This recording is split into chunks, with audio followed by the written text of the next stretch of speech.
முடிச்சுட்டு சொல்றேன் sir. பௌர்ணமியா camera உள்ள போனா வெளில வந்துடும்.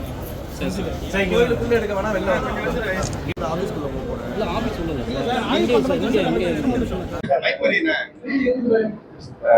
இன்றைக்கு வந்து திருவண்ணாமலை கோவிலில் வந்து ஆய்வு மேற்கொள்றதுக்காக வந்திருக்கிறோம். மெயினாக இந்த ஆய்வு எதற்காக அப்படின்னா, தொடர்ந்து திருவண்ணாமலையில் இருக்கக்கூடிய மிகப்பெரிய பிரச்சனை வந்து crowd management, queue management. So public உள்ளே வந்தாங்கன்னா அவங்களுக்கு உள்ளே வந்து சாமி தரிசனம் பண்ணிட்டு திரும்ப வெளியில் போகக்கூடிய நேரம் வந்து ரொம்ப அதிகமாக இருக்குது. குறிப்பாக வார இறுதி நாட்கள் சனி ஞாயிறுகளில் வந்து பார்த்தீங்கன்னா கோயிலுடைய கெப்பாசிட்டியை விட மிக அதிகமான கூட்டம் வந்து இங்கே கோயிலுக்கு வந்துகிட்டு இருக்கிறாங்க. அப்போ அந்த கியூவை வந்து எப்படி மேனேஜ் பண்ணலாம், எப்படி வந்து விரைவாக அவங்க தரிசனம் பார்த்துட்டு வெளியில் வருவதற்கான ஒர்க்ஸ் எல்லாம் பண்ணலான்றதை இன்றைக்கி வந்து மாவட்ட ஆட்சியர் அவர்களோட சேர்ந்தோம், காவல்துறை அதிகாரிகள், கோயிலுடைய அலுவலர்கள், இவங்க எல்லாரும் கூட சேர்ந்து இன்னைக்கு நம்ம ஆலோசனை பண்ணியிருக்கோம். உள்ளூர் பக்தர்கள் தரிசனம் செய்வதற்கான வழிவகைகள் எல்லா வழிவகைக்கும் சேர்த்து தான் இன்னைக்கு நாங்கள் மீட்டிங் போட்டிருக்கிறோம். ஒன்ஸ் அந்த கியூ லைன் மேனேஜ்மெண்ட் எல்லாமே ஃப்ரீஸ் பண்ணிட்டு டெக்னிக்கலாக எப்படி பண்ணலான்றதை ஃப்ரீஸ் பண்ணிட்டு அதற்கான முடிவுகள் எடுப்போம். உள்ளூர் பக்தர்களுக்கு தனி கியூ வரிசை உண்டா? அதுதான் சொல்றதை உள்வாங்கிக்கங்க. இன்னைக்கு தான் மீட்டிங் போட்டிருக்கிறோம். ஃபர்ஸ்ட் எப்படி அலோவ் பண்ணலான்றதை பற்றி டிஸ்கஸ் பண்ணியிருக்கிறோம். டெக்னிக்கலாக எதெல்லாம் பாசிபிள்ன்றதை முதல்ல பார்க்கணும். கியூ லைன்ஸ் எப்படி ஆல்டர் பண்ணலான்றதை பார்க்கணும். ஸோ கியூ லைன் எப்படி ஆல்டர் பண்ண முடியும் இந்த சென்ஸ் வந்து நம்ம ஆல்ரெடி பார்த்தீங்கன்னா ஃப்ரீ தர்ஷன் இருக்கிறாங்க, 50 rupees கியூவில் இருக்கிறாங்க. அது தவிர வந்து நம்ம பார்த்தீங்கன்னா மாற்றுத்திறனாளிகளுக்கு, அதே போல் 65 வயதுக்கு மேற்பட்ட சீனியர் சிட்டிசன்ஸ்க்கு, ப்ரெக்னென்ட் உமன்ஸ்க்கு, இவங்களுக்குலாம் வந்து நம்ம எப்படி அலோவ் பண்ண முடியும், இது போன்ற பல விஷயங்களை இன்றைக்கி நம்ம ஆய்வு பண்ணியிருக்கோம். அப்போ இந்த கியூ மேனேஜ்மெண்ட் சிஸ்டம் வந்து இன்னும் கொஞ்சம் டெக்னிக்கல் பர்சன்ஸ் வச்சு ஆய்வு பண்ணிட்டு அதற்கான முடிவுகள் எல்லாமே எடுக்கப்படும். இப்போ பத்திரிகையாளர்கள் முதல் கொண்டு எல்லாருமே பாதி பேர் 30 பேர் செல்போன் தான் பயன்படுத்துவோம். எங்களுக்கு கோயிலுக்குள்ள வர்றதுக்கு என்ன மாதிரியான அனுமதிகள் all over Tamil Nadu? All over தமிழ்நாட்டில் எல்லா கோயில்கள்லையுமே, குறிப்பாக முதுநிலை கோயில்களில் நம்ம முதல்ல இப்போ அனௌன்ஸ்மெண்ட் பண்ணியிருக்கோம். ஏன் அப்படின்னா இந்த 50க்கும் மேற்பட்ட முதுநிலை கோயில்களில் வந்து பார்த்தீங்கன்னா பப்ளிக்குடைய ப்ரெசன்ஸ் வந்து ரொம்ப அதிகமாக இருக்குது. நிறைய பப்ளிக் அந்த கோயில்களை நோக்கி தான் வர்றாங்க. மற்ற கோயில்களில் ஓரளவுக்கு மேனேஜபிளான க்ரௌட்ஸ் இருக்குது. பட் இந்த முதுநிலை கோயில்களில் தான் இந்த க்ரௌட் மேனேஜ்மெண்ட் இஷ்யூஸ் நமக்கு இருக்குது.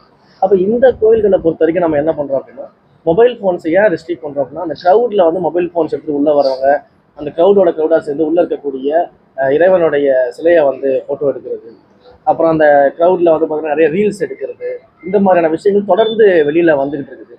அதே போல் வந்து பார்த்தீங்கன்னா விவிஐபிஸும் இந்த முதுநிலை கோயில்களுக்கு நிறைய விரும்பி வராங்க. அப்போ அந்த விவிஐபிஸு, இந்த மாதிரி திரையுலக பிரபலங்கள் இவங்கெல்லாம் வரும்பொழுது எல்லாருமே மொபைல் ஃபோன்ஸோட உள்ளே போயிட்டு கம்ப்ளீட்டாக வந்து வீடியோ எடுக்கிறது, ரீல்ஸ் எடுக்கிறது, இந்த மாதிரியான வேலைகள்லாம் நடந்துருக்கு. ஈவன் பொலிட்டிக்கல் பர்சன்ஸ் வரும்போது இது நடக்குது. நானே பல இடங்களில் எனக்கு பின்னாடி வரும்போது தயவு செஞ்சு எடுக்காதீங்கன்னு தான் சொல்லிட்டு. இப்போ நான் உள்ளே போகும்போது கூட பப்ளிக்லாம் ஃபோன் வச்சுட்டு இருந்தேன். அவங்க க்யூவில் நிற்கும்போது நான் பப்ளிக் க்யூவில் தான் போகிறேன். எல்லா கோயில்கள்லையும் பொதுவான க்யூவில் தான் போவேன். அது உங்களுக்கு தெரியும். ஜென்ரல் பப்ளிக்கோட தான் நின்று போகிறேன். அவங்ககிட்ட பேசிட்டு தான் நான் போகிறேன். என்ன பிரச்சனைன்றதை கேட்டுட்டு போகிறேன். அப்போ அப்படி போகும்போது அவங்க கோயிலுக்குள்ளேயே வந்து நான் செல்ஃபி எடுக்கணும் சார் உங்க கூடன்னு சொல்லி கேட்குறாங்க. அப்போ இந்த மனநிலையில் வந்து ஒரு மாற்றம் ஏற்படணும். கோயிலுக்குள்ளே வந்தாங்கன்னா கோயிலுக்கான வழிபாட்டு தலமாக இருக்குது. அப்போ அங்கே முழுக்க வந்து இறைவனை வழிபடக்கூடிய இடமாகவும், அவங்க அமைதிக்காக வராங்க, ஒரு ப்ரேயருக்காக வராங்க, இல்லை வந்து அவங்க அங்கே இருக்கக்கூடிய சிற்பக்கலையை பார்க்கறதுக்காக வராங்க, அங்கே இருக்கக்கூடிய தமிழ் எழுத்துக்களை பார்க்கறதுக்காக வராங்க, அங்கே இருக்கக்கூடிய கல்வெட்டுகளை பார்க்கறதுக்காக வராங்க, அங்கே இருக்கக்கூடிய தமிழ் பாடல்களை பார்க்கறதுக்காக வராங்கன்னா அவங்க கவனம் ஃபுல்லாக அது மேலே இருக்கணும். மொபைல் ஃபோன்ஸ் மேலேயும் ஃபோட்டோ எடுக்கிறதையும் ரீல்ஸ் எடுக்கிறதையும் வீடியோ எடுக்கிறதையும் இருக்கக்கூடாது. அப்படின்ற ஒரு ரீசனுக்காக மொபைல் ஃபோன்ஸை நம்ம ஸ்டாப் பண்ணோம். பத்திரிகையாளர்கள் யாரும் ரீல்ஸ் எடுக்கவோ செல்போன்ல செல்ஃபி எடுக்கவோ வரது? பத்திரிகையாளர்கள் நான் சொல்றேன், உண்மையிலேயே பத்திரிகையாளர்கள் ரீல்ஸ் எடுக்கிறாங்கன்னு நான் சொல்லல. ஆனா பத்திரிகையாளர்கள் பல விவிஐபிஸோட சேர்ந்து அவங்க கருவறையில போய் தரிசனம் பண்ற வரைக்கும் வீடியோ எடுத்து வெளியே விடுறாங்க. கருவறையில வீடியோ எடுக்கல. ஆனா சொல்றேன், தெளிவா சொல்றேன், புரிஞ்சுட்டு பேசு. கருவறையில நீங்க வீடியோ எடுத்தீங்கன்னு சொல்றேன். பட் விவிஐபிஸ் வந்து கருவறையில தரிசனம் பண்றதை எதிர நிற்கிந்து போட்டோ எடுக்கக்கூடிய அளவுக்கு என் கூடயே வந்திருக்காங்க. எனக்கு தெரியும். அதனாலதான் ஸ்டாப் பண்றேன். அதனாலதான் ஸ்டாப் பண்றேன். என்னன்னா ஒரு கோபுரம் வரைக்கும் நீங்க வந்தீங்க, அலோவ் பண்ணோம். அதற்கு மேல வேண்டாம். உள்ளுக்குள்ள வந்து கியூ லைன்லயும் உள்ளயும் போக வேண்டாம்ன்றதான் என்னுடைய கோரிக்கை தான்.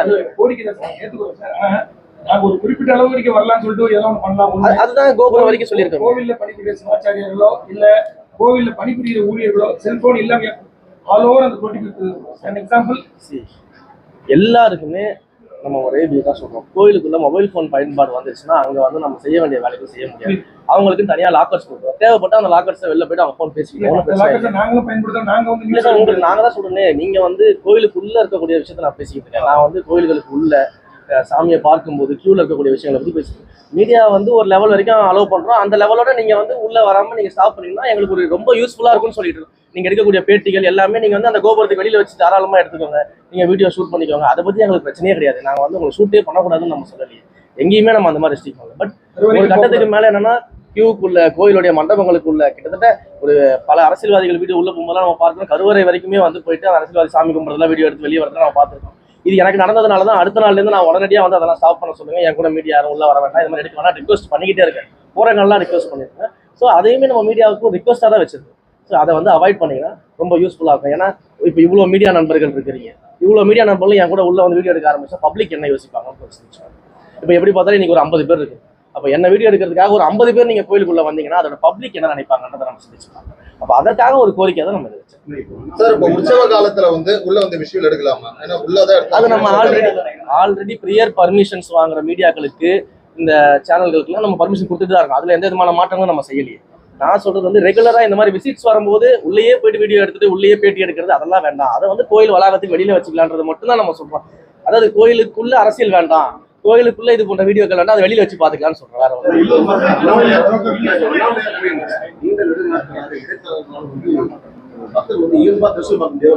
அதற்கான அதை முற்றுப்புள்ளி வைக்கிறதுக்காக தான் நாங்க வந்து நிறைய பணிகள் பண்ணிட்டு இருக்கோம். கியூ லைன் மேனேஜ்மெண்ட் பண்ணிட்டு இருக்கோம், கியூஸ் எல்லாம் ஆல்டர் பண்ணிட்டு இருக்கோம், ஆன்லைன் ஃபெசிலிட்டிஸ் வந்து நம்ம இம்ப்ளிமெண்ட் பண்ணிட்டு இருக்கோம், ஆன்லைன் போர்ட்டல் தயாராகிட்டு இருக்குது. ஒன்ஸ் ஆன்லைன் போர்ட்டல் தயாராகிட்டா எல்லாமே அதன் வழியாக தான் நடக்கும். எல்லா நடவடிக்கையும் எடுத்துட்டு இருக்கிறோம். பட் கொஞ்சம் டைம் வேணும் இல்லையா? அவசர அவசரமா பண்ணிட்டு அது ஃபெயிலியர் மாடலா மாறிடக்கூடாது இல்லையா?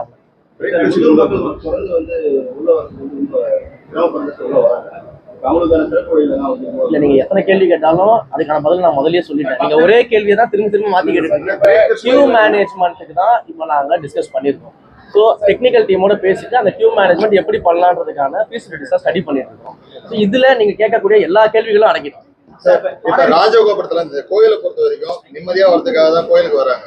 இங்க அண்ணாமலையார் கோயிலை பொறுத்த வரைக்கும் ராஜகோபுரத்துக்கு உள்ள வந்தா இது ஜெயில் உள்ள இந்த கேலரி உள்ள போயிட்டு அதே தான் நீங்க இன்னொரு ஆங்கிள் கேக்குறீங்க. அது ஒரே கேள்வியை நீங்க ஒவ்வொருத்தரும் ஒவ்வொரு ஆங்கிள் கேட்டுட்டு இருக்கீங்க. எல்லாத்துக்கும் காரணம், எல்லாத்துக்கும் base reason queue management. Queue management கரெக்டா இருந்துச்சுன்னா இது எல்லாமே கரெக்டா இருக்கும். அந்த கியூ மேனேஜ்மெண்ட் தான் நம்ம இன்னைக்கு டிஸ்கஸ் அதை நாங்க ஏற்பாடு பண்ணிட்டு இருக்கோம். நிறைய விடுதிகளா இருக்கு, அனுமதியோட இயங்குதா அனுமதி இல்லாம இயங்குதா, அது நம்ம அந்த நகராட்சி நிர்வாகங்கள்ட்ட பேசணும், காவல்துறை கிட்ட பேசணும். அதெல்லாம் நம்ம எல்லாமே இப்போ ஹோம் சேவா மாறிடுச்சு சார். இதெல்லாம் நிறைய நம்ம பார்க்கணும்ல. அது வந்து நம்ம சம்பந்தப்பட்ட அதிகாரிகள்ட்ட நம்ம பேசணும். கோயிலுக்குள்ள என்ன நடக்குதோ அதை பத்தி நாங்க பார்க்கணும்.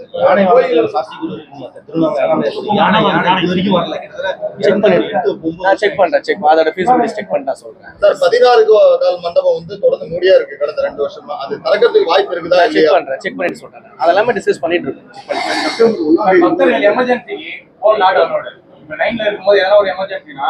நம்ம வாலண்டியர்ஸ் போடுறோம். வாலண்டியர்ஸ் போட்டுட்டு வாலண்டியர்ஸ்க்கு வந்து நம்ம இன்ஃபார்ம் பண்ண சொல்லியிருக்கிறோம். இல்ல எதுனாலும் வாக்கி டாக்கி கொடுக்க சொல்லியிருக்கிறோம். வாலண்டியர்ஸ்க்கு ஏதாவதுனா உடனடியாக இன்ஃபர்மேஷன்ஸ் கொடுக்க சொல்லியிருக்கோம். காவல்துறையை வந்து அவங்களுடைய ஃபோர்ஸ் வந்து அதிகமாக்க சொல்லியிருக்கிறோம். மெடிக்கல் டீம் வந்து நம்ம போட சொல்லியிருக்கிறோம். இந்த மாதிரி எல்லா வசதிகளும் நம்ம செஞ்சு கொடுத்துருக்கோம். சிம்பிள். என்னன்னா ஒரு விஷயம் தெளிவாக புரிஞ்சுக்காங்க. இன்னைக்கு நம்ம ஒரு மொபைல் ஃபோனுக்கு நீங்க இவ்வளோ கேள்வி கேட்குறீங்க.